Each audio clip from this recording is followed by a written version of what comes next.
하나님 말씀 함께 해보겠습니다. 오늘 우리에게 주시는 말씀 빌립보서 2장 12절부터 16절까지 말씀 함께 봅니다.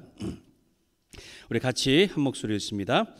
그러므로 나의 사랑하는 자들아, 너희가 나 있을 때뿐 아니라 더욱 지금 나 없을 때에도 항상 복종하여 두렵고 떨림으로 너희 구원을 이루라. 너희 안에서 행하시는 이는 하나님이시니 자기의 기쁘신 뜻을 위하여 너희에게 소원을 두고 행하게 하시나니 모든 일을 원망과 시비가 없이 하라. 이는 너희가 흠이 없고 순전하여 어그러지고 거스르는 세대 가운데서 하나님의 흠없는 자녀로 세상에서 그들 가운데 빛들로 나타내며 생명의 말씀을 밝혀 나의 다름질이 헛되지 아니하고 수고도 헛되지 아니하므로 그리스도의 날에 내가 자랑할 것이 있게 하려 함이라. 아멘. 하나님 말씀이었습니다.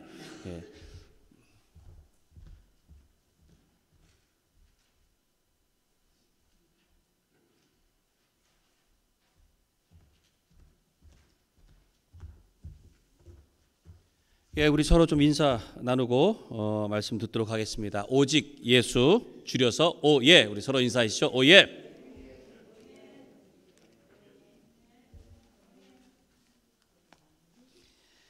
예수님밖에 없습니다. 나를 구원하실 분은 오직 예수 그리스도 한 분밖에 없는 줄로 믿습니다. 할렐루야.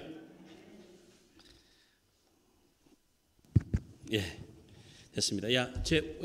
올해 표어 아직 다 못 외우셨죠? 이거 외우신 분 계세요 혹시?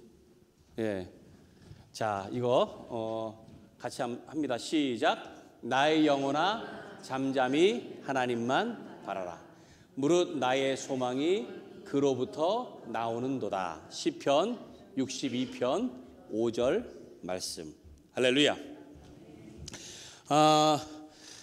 제가 전에 그 유튜브에서 이 찬양곡이 나오는데 최신 곡들이 있어서 이렇게 들었었습니다. 근데 최신의 곡들 중에서 특이한 찬양이 하나 있었어요. 아주 그 가사가 좀 특이했습니다. 그래서 제가 좀 여러분들 알려드리려 하는데 가사가 이렇게 됩니다. 별로 하는 것이 많지 않아도, 별로 가진 것이 많지 않아도 별로 살아야 한다.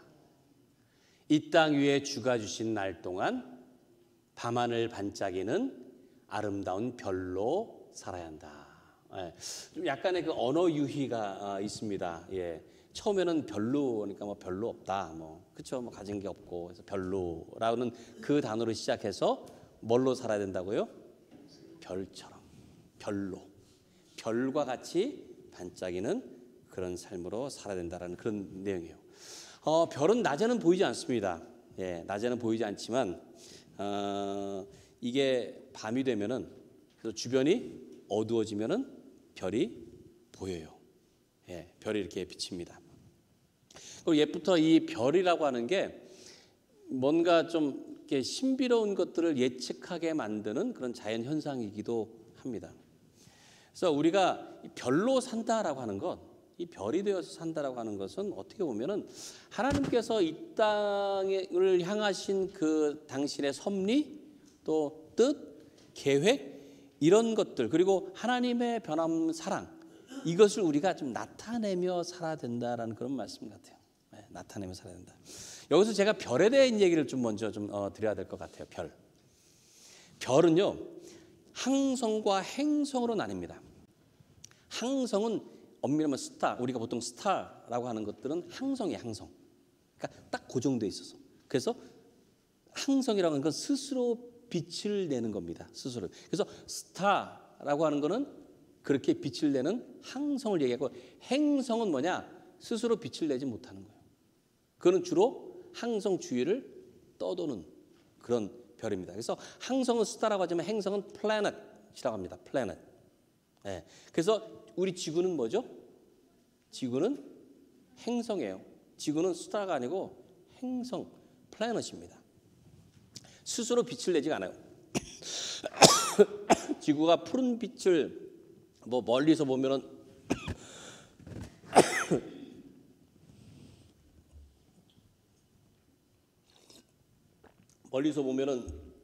푸른 빛을 띈다고 하고, 뭐 라스베가스의 불빛이 하도 밝아가지고 뭐 달에서 뭐 보이기도 한다고 하는데, 그게 빛을 내는 게 아닙니다. 내는 게 아니고 햇빛에 비쳐서, 그래서 지구가 푸른색을 보이는 것뿐이에요. 지구 스스로는 빛을 내지 않습니다. 예, 태양만이 빛을 내는 항성이에요, 항성. 그래서 스스로 빛을 내는 것이고, 그 태양계에서 태양을 중심으로 도는 많은 행성들이 있죠. 지구를 포함해서 수성. 아유, 죄송합니다. 제가 찬양을 너무 열심히 했는가 봐요. 수성, 금성, 또 뭐 화성, 목성, 토성 이런 것들은 다 또 명왕성, 뭐 해왕성 이런 것도 있죠. 그렇죠? 그런 것들은 다 그 태양을 중심으로 도는 행성이에요. 그건 스스로 빛을 내지 않습니다.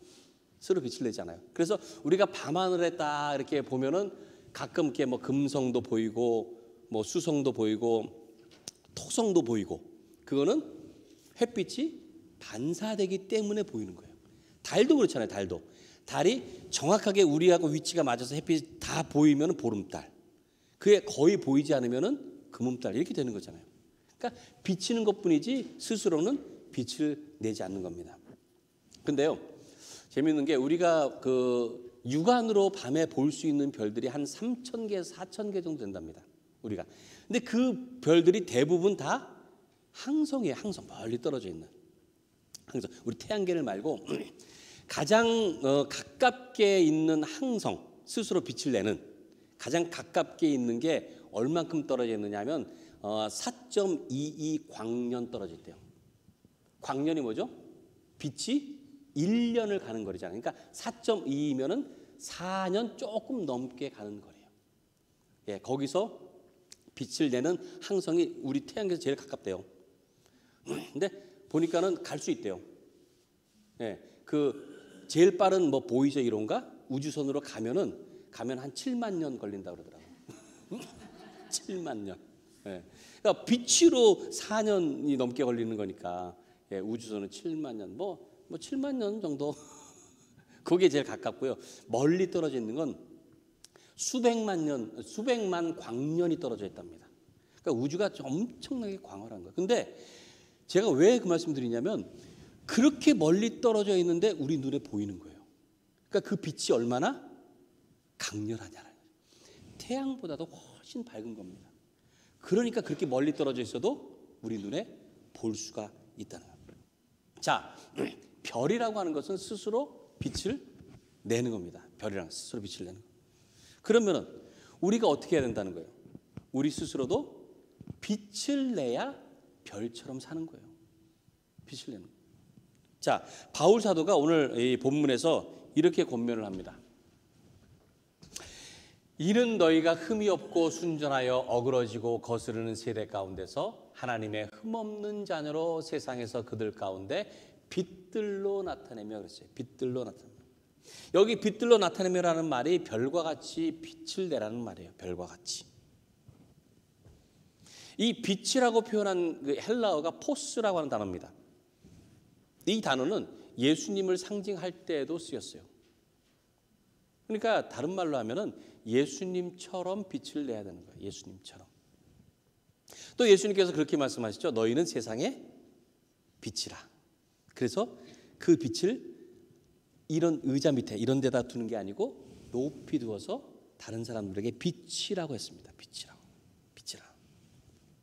그러니까 우리는 세상에 빛을 비추며 살아야 되는데, 사실 말해서 우리가 태양처럼 빛을 내는 그런 존재는 아니에요. 우리 스스로는 빛을 내기가 어렵습니다. 그런데 어떻게 해야 되느냐? 예수님이 빛이 되시니까 그 예수님을 내 안에 모시면 나를 통해서 그 빛이 나타나게 된다는 거예요. 나를 통해서. 그래서 내 얼굴에서 빛이 나고 내 말에서 빛이 나고 내 행동에서 빛이 나야 되는 거예요. 그렇게 별과 같이 우리가 살아가야 되는 겁니다. 모세가요, 시내산에 하나님을 만나러 갔습니다. 그래서 거기서 40일을 지내다가 내려왔어요. 40일. 하나님과 같이 대면하고. 내려오니까는 얼굴에 빛이 나는데 빛이 얼마나 강한지 사람들이 쳐다볼 수가 없을 정도였어요. 너무 눈이 부셔서. 네. 그리고 막 무서웠어요. 얼굴에 빛이 막 나니까. 그래서 어떻게 했어요? 어쩔 수 없이. 모세도 몰랐어요. 근데 백성들이 들어가니까 어쩔 수 없이 수건으로 얼굴을 가릴 정도였습니다. 그만큼 빛이 난 거예요.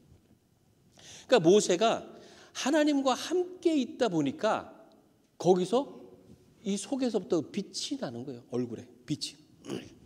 그러니까 그 중심에 하나님이 계시면 달라집니다. 저와 여러분도 마찬가지예요. 달리 빛이 나는 게 아니고 하나님과 함께 한다는 것 때문에 빛이 나는 거예요. 그런 사람들 있잖아요. 사람들 사이에서도 얼굴이 좀 이렇게 좀 빛이 나듯이 이렇게 막 환한 분들이 있습니다. 무슨 뭐 금가루를 뿌린 게 아닌데 그런데도 얼굴이 좀 이렇게 빛이 나는 그런 사람들이 있어요. 뭔가 이렇게 환하고. 예. 일단은 화가 나 있거나 짜증을 내고 있는 사람한테는 그런 빛이 안 나요. 그렇죠? 예.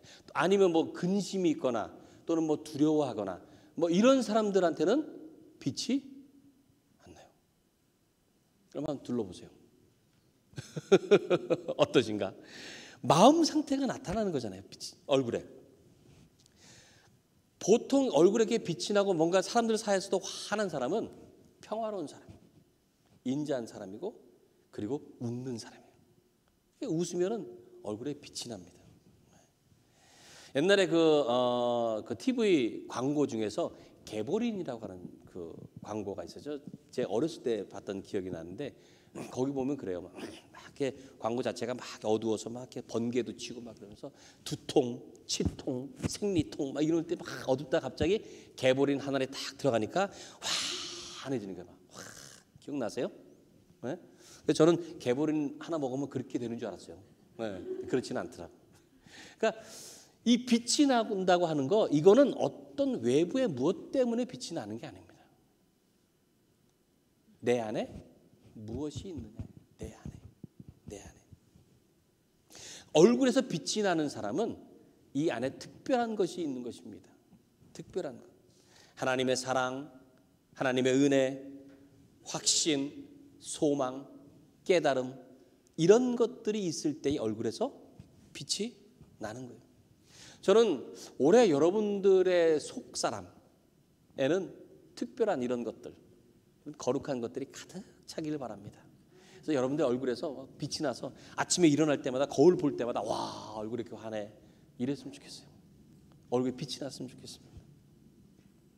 그래서 주일만 되면은 이쪽에 애난들의 소문이 났으면 좋겠어요. 여기 이쪽이 갑자기 환해지더라. 이렇게. 야 얼굴 환한 사람들은 다 이쪽만 가더라. 그래서 새벽교회가 좀 환해졌으면 좋겠습니다. 자, 다니엘서 12장 3절 말씀 한번 볼까요? 다니엘서 12장 3절 같이 읽습니다. 시작.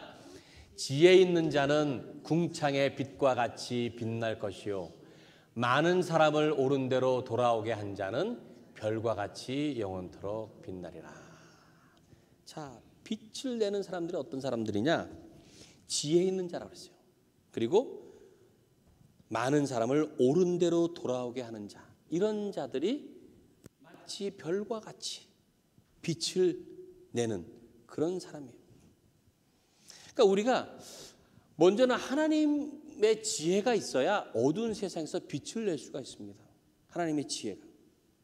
그러니까 그거는 내가 아무리 많은 것을 배우고 또 무슨 지식을 습득하고 경험하고 이런 것을 한다고 해서 되는 게 아니에요.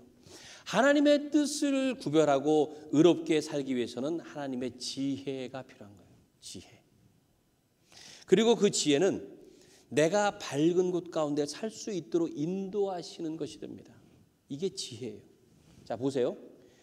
교수님들 얼굴 밝은 거 보셨어요? 제가 기억할 때는 교수님들은 이렇게 얼굴 이렇게 밝지 않아요.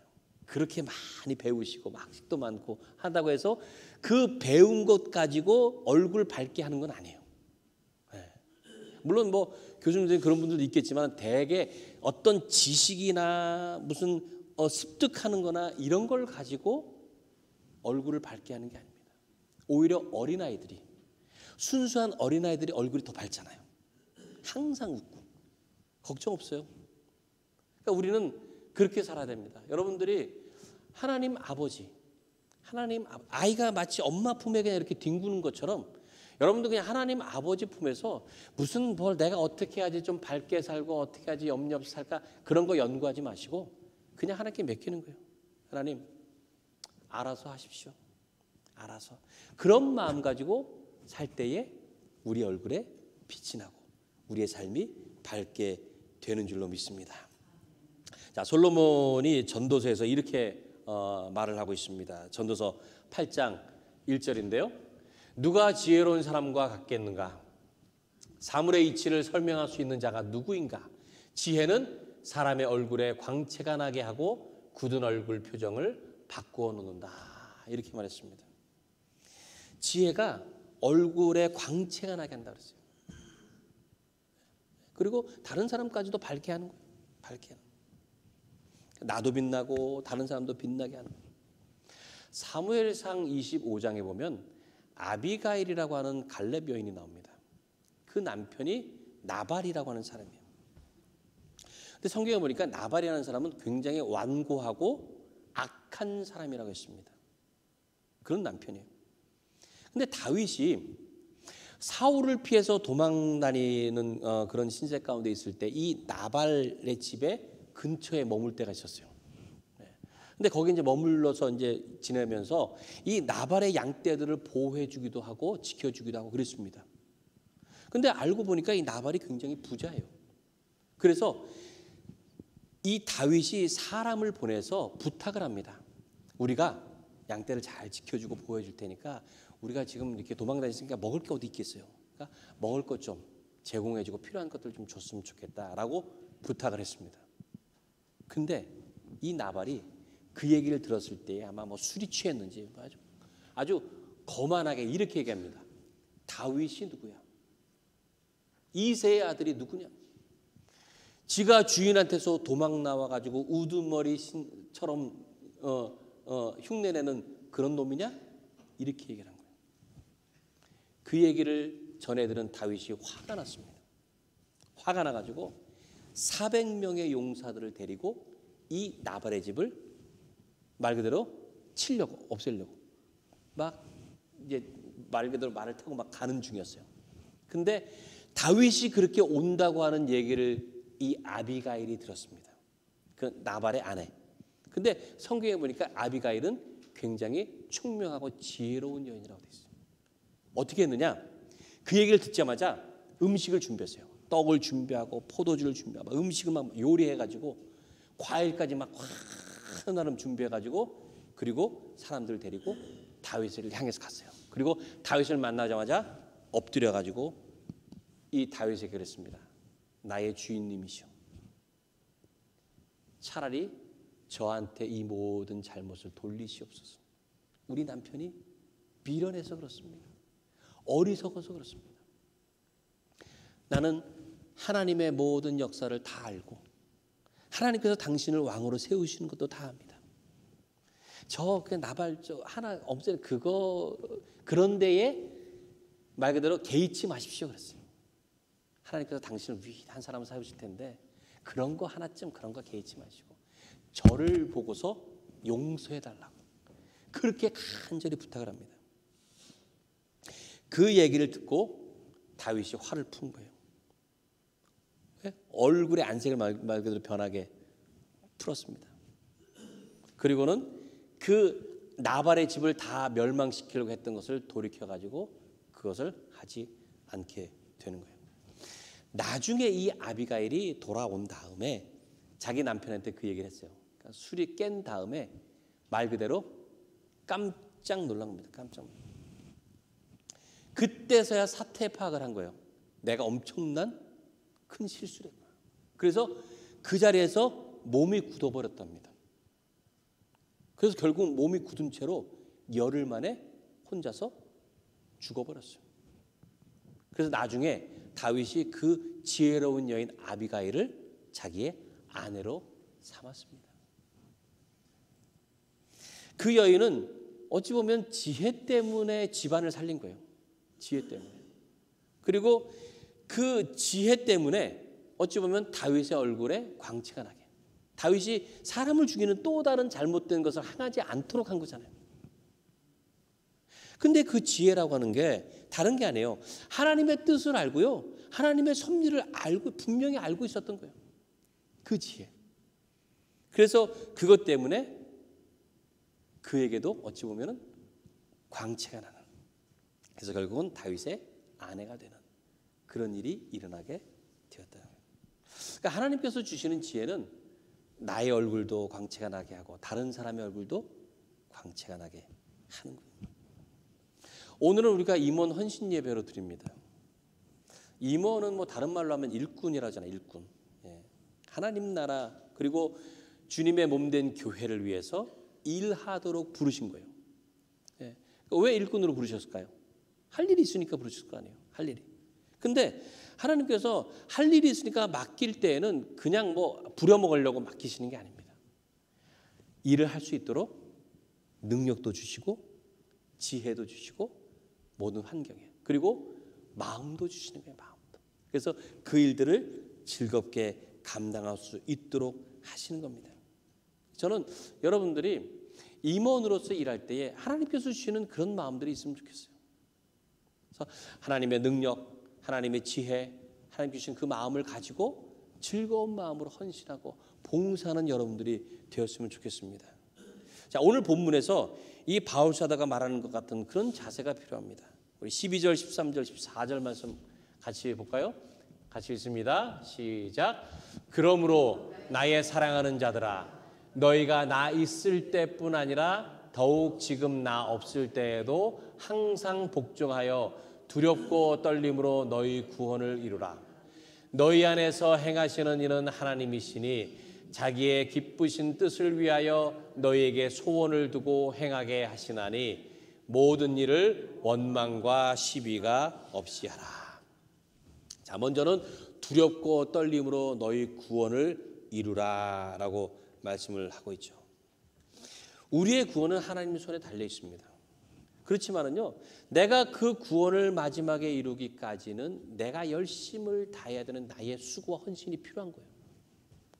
그냥 뭐 하나님께서 이미 뭐 구원해 준다 했으니까 무슨 떼놓은 당상처럼 그냥 나는 거기 신경 쓰지 않는다고 뭐 하나님 구원해 주시겠지 하고서 맘대로 사는 게 아니에요.